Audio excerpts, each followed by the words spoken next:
хэлж дөө. Энэ ардчилсан улсын ардчилсан байх гол зүйл бол одоо шудраг сонгуул л да. Тэгээ шудраг сонгуулийн чинь гол хэмжүүр бол ерөөсөө л тэгш боломж сонгогдох эрхэнд одоо хандж байгаа.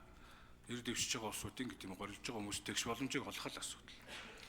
Тэгээ сонгуулийг бүгд мэдж байгаа. Гараа барийн хоёр л байгаа шүү дээ. Тэгэхээр гараан дээр нэгэнд нь пүүз өмсүүлээд нөгөөнд нь бакал өмсүүлж уралдуулна гэдэг бол буруу байхгүй. Тэгэхээр би юу гэж хэлэх гэж байна гэхээр 44-ийн 6 их хурлын гишүүн гэдэг аливаа этгээдгээ солилцсон байгаа байхгүй үгээр л. Энэ бол зүгээр л нүглийн нүдийг гурилаар хурж байгаа байхгүй. Аливаа этгээд дотор чинь гишүүн орж байгаа. Гишүүн заавал даваа байдал үүснэ.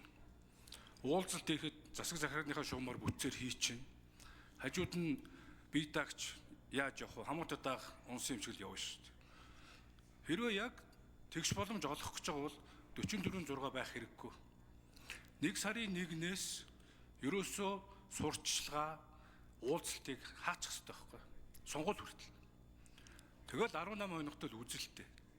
Хэрвээ их хурлын гишүүд өөрсдөө сурчлагаа байгаа бол 3.5 жил чи хангалттай шүү дээ. Тайлан тавиад болоо шүү дээ.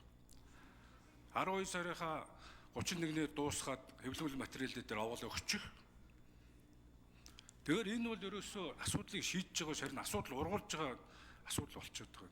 Тэгээ миний хэлэх гээд байгаа санаа бол тэглэх зарчмаар энийг шийдээч. Тэгэлжээ тэгш боломж олгогдсон шүү. Нэгт нь хоёрт нь сошиалор өөрсдөө сурчлах боломж байж шүү дээ.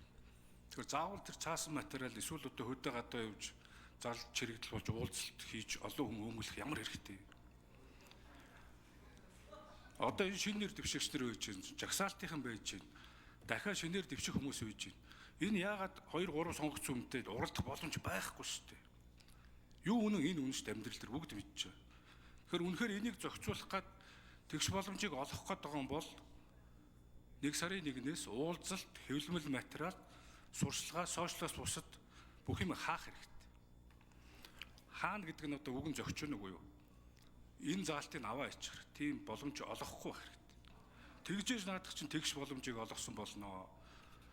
Сонгогдох эрхийг хангасан болноо. Хувь хүний үндсэн хуулиар олгогдсон эрхийг хангасан болноо.